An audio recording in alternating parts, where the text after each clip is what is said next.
Hello बच्चों, आज जो है एसएससी का मैथमेटिक्स देखते हैं। और जो एसएससी में पास्ट या कुछ क्वेश्चंस हैं जो काफ़ी इंपॉर्टेंट हैं, उनको मैं आपको शॉर्ट ट्रिक से बताऊंगा कि किस तरह से आप शॉर्ट ट्रिक से क्वेश्चन कर सकते हो मैथमेटिक्स के। तो चलिए शुरुआत करते हैं। और कुछ इंपॉर्टेंट क्वेश्चंस हैं जो सेट पेपर में आए हुए हैं, उन्हें बताता हूँ मैं आपको। तो पहला क्वेश्चन सुनिएगा। पूरे मैं क्वेश्चन नहीं लिखूंगा, क्वेश्चन लिखूंगा तो बहुत टाइम लग जाएगा, क्योंकि आप में से कुछ स्टूडेंट ऐसे भी होंगे जो हिंदी में पढ़ना चाहेंगे, कुछ स्टूडेंट ऐसे भी होंगे जो इंग्लिश में पढ़ना चाहेंगे। तो मैं उसे डिटेल लिख दूंगा और डिटेल लिखने के बाद उसे एक्सप्लेन करते हुए आपको मैं शॉर्ट ट्रिक से समझा दूंगा। तो उम्मीद है कि आपको अच्छा समझ में आ जाएगा और टाइम भी कम खर्च होगा, काम ज़्यादा होगा, टाइम एक्सपेंड कम होगा। तो पहला क्वेश्चन दे रखा है, इजी से क्वेश्चन है। इसमें क्या रखा है कि कोई नंबर है, मैं सवाल समझा देता हूँ। और इस नंबर का जो 20% है, इस नंबर का जो 20% है वो 120 है। क्वेश्चन क्या रखा, कोई नंबर है उसका जो 20% है वो 120 है। तो उसके बाद उसी नंबर का 120% बताइए, उसी नंबर का 120% बताइए। तो ये हमारा क्वेश्चन हो गया बच्चों। तो एक्सेस मान के तो आप कर ही लोगे इसे, ठीक है। बहुत ही ईजी सा क्वेश्चन है वैसे। बाकी अगर हम थोड़ा डिफरेंट तरीके से करना चाहते हैं तो कैसे करेंगे इसे। आप देखिए कि कोई नंबर है और उसका 20% 120 है, तो आप 120 ऊपर लिखिएगा और ये जो 20% है लिखिएगा नीचे। अब क्योंकि ये परसेंटेज में एंट्री है तो इंटू में क्या आ जाएगा, 100 आ जाएगा।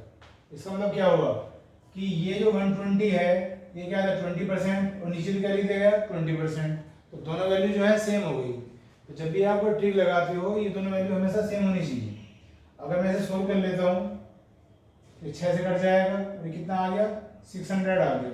अब कोई आपसे पूछे कि भाई 600 क्या आया है, तो जो 600 आया ये नंबर आ गया है, वो संख्या आ गई है जिस संख्या का जिक्र जो है क्वेश्चन में हो रहा था। और अब इसका क्या पूछा है आपसे, 120% पूछा है। तो 120% कैसे निकालोगे, तो 120/100 कर दोगे, 2 जीरो से 2 जीरो कैंसिल और ये आ गया आंसर कितना 720। ठीक, एक्स मान के भी कर सकते हैं, कोई बड़ा क्वेश्चन नहीं है, छोटा सा बेसिक से सवाल है। बाकी थोड़ा सा डिफरेंट अप्रोच से करना चाहते हो तो आप इसे ऐसा कर सकते हैं और ये इसका आंसर आ गया। चलिए नेक्स्ट क्वेश्चन लेते हैं। नेक्स्ट क्वेश्चन है बच्चों,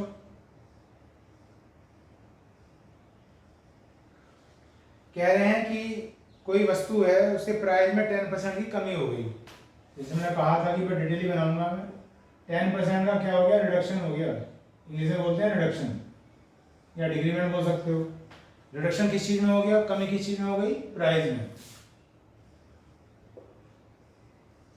कोई वस्तु है, हिंदी में ही बोल रहा हूँ मैं, इंग्लिश में ही बोल रहा हूँ, ताकि क्वेश्चन तो मैं लिख नहीं रहा हूँ, ताकि मैं आपको कम से कम समय में ज़्यादा से ज़्यादा समझा सकूँ। ये एक ऐसा एफर्ट किया जा रहा है। तो मैं कह रहा हूँ कोई वस्तु है उसके मूल्य में 10% की क्या हो गई, कमी हो गई, रिडक्शन हो गया। उसके बाद कहा गया है कि कोई व्यक्ति अब 225 रुपये में, 225 रुपीज़ में 25 किलो उसे ज़्यादा खरीद सकता है। पहले तो नहीं खरीद सकता था, क्योंकि अब उसमें प्राइस में कमी हो गई तो 25 किलो वो अब ज़्यादा खरीद सकता है। तो फिर उसने कहा कि ओरिजिनल प्राइस बताइए, उसका क्या होता, ओरिजिनल प्राइस बताइए, यानी कि जो उसका वास्तविक मूल्य था उस वस्तु का वो क्या था वो बताइएगा। ये क्वेश्चन है, काफ़ी इंपॉर्टेंट है, अर्थमेटिक का क्वेश्चन है और परसेंटेज नाम के चैप्टर में से मिल जाता है।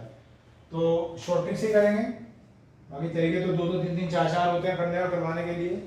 भाई क्वेश्चन की पहचान करें पहले आप। जब भी आप ये शॉर्ट ट्रिक अप्लाई करेंगे जो मैं आपको बताने जा रहा हूँ, वो शॉर्ट ट्रिक क्या है, वो शॉर्ट ट्रिक ये कहती है कि किसी भी वस्तु के मूल्य में या तो कमी हो जाएगी या हो जाएगी वृद्धि। इसमें कमी हुई है, वृद्धि भी हो सकती है। अगर वस्तु के मूल्य कम हो जाएंगे तो वो चीज़ ज़्यादा खरीदी जा सकती है।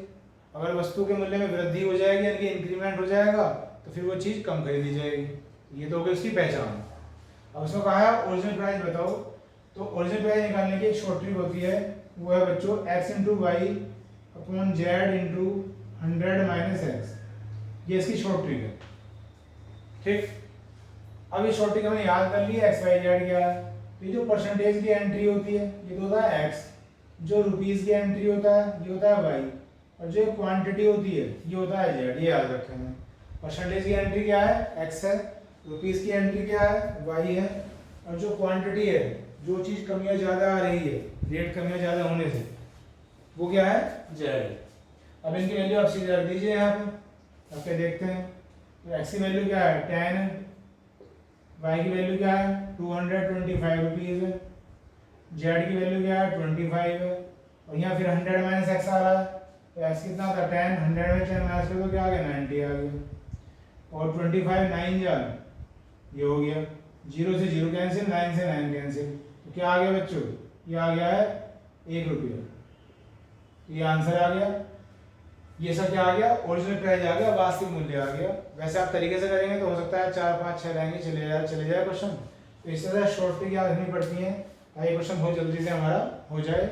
तो ये 1 रुपी पर केजी आप कह सकते हैं, 1 रुपी पर केजी से कह रहा हूँ कि क्वेश्चन में केजी दे रखा है, तो कोई वस्तु थी जो 1 किलो 1 रुपये की आ रही थी, ये उसका वास्तविक मूल्य था। वास्तविक मूल्य से मतलब डिक्रीमेंट होने से पहले, डिक्रीमेंट होने के बाद जो आएगा वो न्यू प्राइस आएगा, नया मूल्य। अगर वो नया मूल्य पूछ लेता तो फिर उसकी शॉर्ट ट्रिक हो जाती है x into y upon z into 100। अगर नया मूल्य पूछ ले तो इस ट्रिक से निकाल दो, और पुराना मूल्य पूछ ले तो इस ट्रिक से निकाल दो, और आपका सीधा ही आंसर आ जाएगा। अगर आप थोड़े से भी कैलकुलेटिव हैं तो मुझे नहीं लगता कि पेन भी आपको लगाना पड़ेगा, आप सीधे अपना आंसर निकाल सकते हैं। चलिए नेक्स्ट क्वेश्चन करेंगे।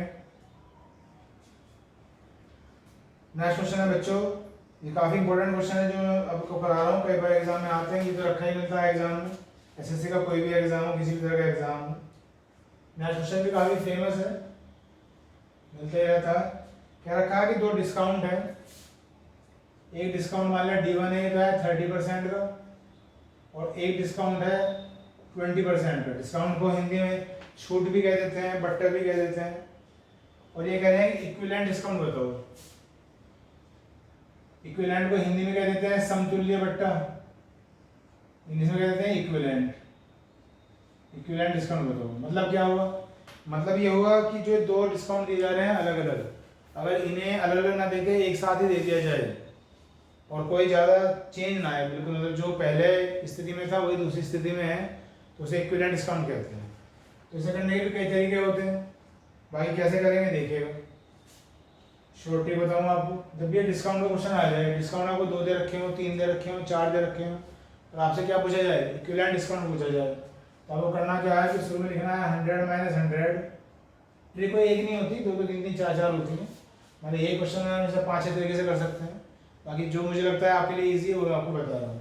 तो शुरू में आप 100 माइनस 100 लिख लेंगे, याद ही रखेंगे, और उसके बाद डिस्काउंट कितना है 30%, तो 100 में से 30 माइनस कर दो, फिर डिस्काउंट कितना है 20%, 100 में से 20 माइनस कर दो, और इसे सोल्व कर दिया आपको डायरेक्ट आंसर आ जाएगा। ठीक, कर लेते हैं सोल्व भी। 100 से 100 कट गया, 2 0 से 2 0 कट गई, ये आ गया 100, और 7 8 से कितने होते हैं 56, ये माइनस कर दो, और ये आ गया आपका आंसर। तो ये आपका 44% जो है समतुल्य बट्टा आ गया, जिसे इंग्लिश में कहते हैं इक्विवेलेंट डिस्काउंट। चलिए नेक्स्ट क्वेश्चन देखेंगे। नेक्स्ट क्वेश्चन इंपोर्टेंट हो सकता है बच्चों आपके लिए, अलजेब्रा का क्वेश्चन ले लेते हैं एक।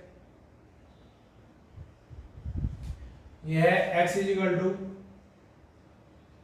Cube root 2 plus under root 3, ये दे रखा है, और आपसे कहा गया है कि x cube plus 1 upon x cube की वैल्यू बताएं, ये क्वेश्चन है। तो अलजेब्रा क्योंकि एसएससी में एडवांस मैथमेटिक्स भी आता है और एडवांस मैथमेटिक्स में अलजेब्रा भी है, तो वहाँ से क्वेश्चन दिया गया है। तो कैसे करें क्या करें देखते हैं। इसे करने के लिए कर तो मैं ऐसे भी छोड़ सकता हूँ, लेकिन थोड़ा सा मैं आपको एक्सप्लेन कर दूँ ताकि आपकी समझ में आ जाए। सबसे पहले मुझे क्यूब रूट हटाना पड़ेगा। क्यूब रूट तब हटता है दोनों तरफ का क्यूब कर देते हैं, तो आप दोनों तरफ का क्यूब कर दीजिए, ये हो गया एक्स क्यूब, यहाँ से क्यूब रूट हट गया और क्या आ गया 2 प्लस अंडर रूट 3 आ गया। तो एक्स क्यूब की वैल्यू निकाल ली हमने एक तरह से, ठीक है, क्योंकि एक्स क्यूब तो तभी निकलेगा ना जब यहाँ पे रखेंगे तभी तो आंसर आएगा, और रखेंगे कभी उसकी वैल्यू होगी। तो एक्स क्यूब तो मेरे पास आ गया, अब क्या चाहिए 1/(x³ चाहिए, तो 1/(x³ हो जाएगा 2 माइनस अंडर रूट 3।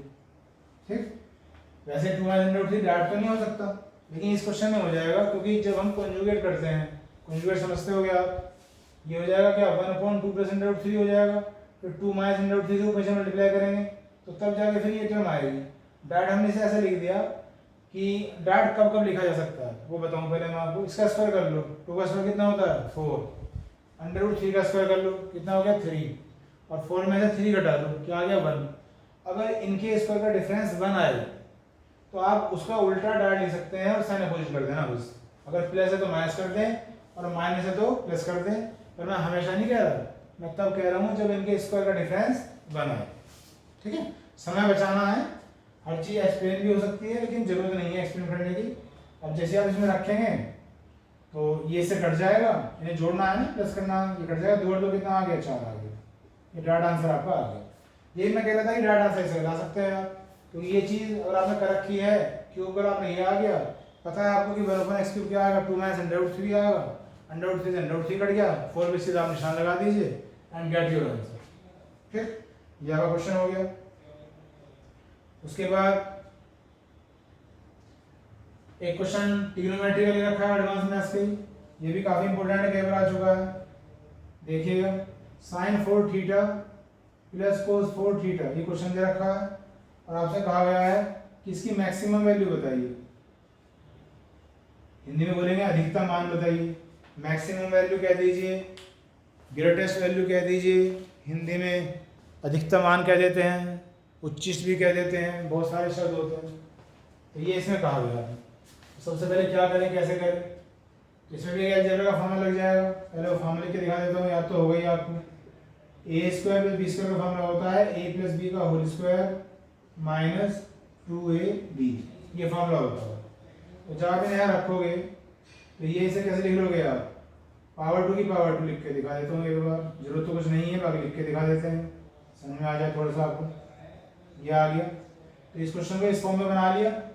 अब देखो मैं ये फॉर्मूला लगाने वाला हूँ a + b का होल स्क्वायर, तो क्या हो जाएगा, sin² θ + cos² θ का होल स्क्वायर हो जाएगा, और sin² θ + cos² θ क्या होता है 1, तो इसके लिए तो 1 आ गया। अब आगे क्या आ गया, ये आ गया -2 sin² θ cos² θ आ गया। ठीक, यहाँ तक फॉर्म ले आए हम इसे चेंज करके, और यही हमारा काम बन जाएगा। आप देख रहे हैं कि 1 में से माइनस हो रहा है, जब 1 में से कोई चीज़ माइनस हो रही है तो थीटा की वैल्यू जो भी कुछ होगी सवाल के लिए, इसकी मिनिमम वैल्यू तो कुछ भी हो सकती है। सोच के देखो, 1 में से कुछ घट रहा है तो जितना बड़ा घटेगा उतनी ही फंक्शन की वैल्यू छोटी हो जाएगी, जितना कम घटेगा उतनी ही फंक्शन की वैल्यू ज़्यादा हो जाएगी। लेकिन किसी भी सूरत में इसकी वैल्यू 1 से ज़्यादा नहीं हो सकती, क्योंकि अगर ये 0 भी हो गया सारा तो उसकी मैक्सिमम वैल्यू क्या होगी, 1 ही होगी।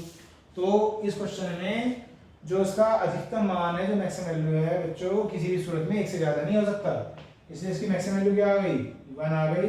और इसे भी आप देखते ही कर सकते थे, मैंने तो बस 1-2 लाइन लिखी थी। ठीक, ये मैंने आपको समझा दिया। चलिए इस वीडियो में इतना ही, जल्दी ही नेक्स्ट वीडियो मिलेंगे, तब तक के लिए bye, thank you very much.